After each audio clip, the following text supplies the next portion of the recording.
మనతో పాటు మంత్రి సీతక్క గారు ఉన్నారు, మనం మాట్లాడదాం. ఇప్పుడు ఎలా అనిపిస్తుంది ఏబీపీ దేశం ఎడ్యుకేషన్ కాంక్లేవ్ ఎలా ఉంది? చాలా బాగుందండి.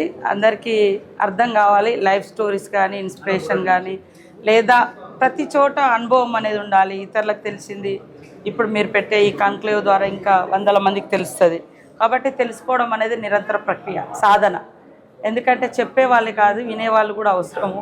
వినడం ద్వారానే ఎక్కువ మనం నేర్చుకుంటాం. కాబట్టి చాలామంది మాట్లాడడానికి ఇష్టపడతారు, కానీ నేను మాత్రం ఎప్పుడు వినడానికి ఎక్కువ ఇష్టపడతాను. ఎందుకంటే వాళ్ళ ద్వారా ఏముందో ఏం వాళ్ళ దగ్గర ఉన్న సబ్జెక్ట్ ఏందో మనం కూడా నేర్చుకోవాలని. కాబట్టి సొసైటీలో అందరూ ఎక్కువ వినడానికి ఇష్టపడితే చాలా మార్పు అనేది కనబడుతుంది.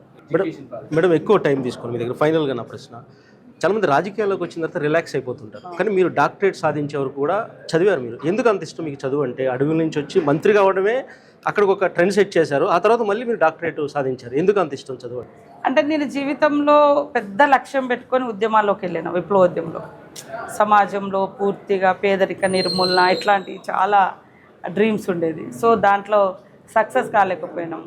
కానీ ఈ రూపంలో అయినా కూడా కొంత నాలెడ్జ్ తీసుకొని ఈ వితిన్ కాన్స్టిట్యూషన్ రూట్లో డెమోక్రటిక్ వేలో చాలా చేయాలి అనే సంకల్పం ఉంది. అందుకనే నేను గెలిచిన కాడ నుంచి కూడా ఒక్కరోజు కూడా రెస్ట్ లేని, ఎప్పుడు తిరుగుతూనే ఉంటాము.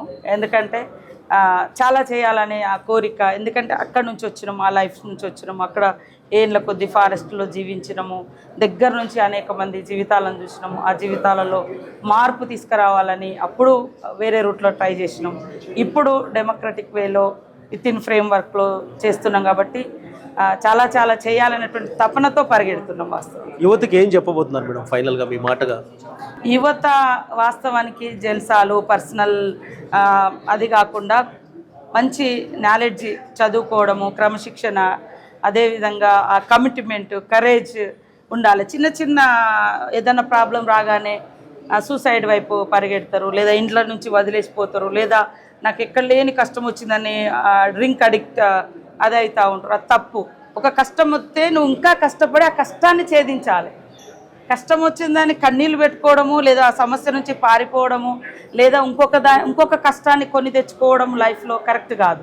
కష్టాన్ని ఇష్టపడండి, అప్పుడు ఈ కష్టం పోతుంది, ఉన్నతమైన లైఫ్ వస్తుంది. అది నా ఎక్స్పీరియన్స్.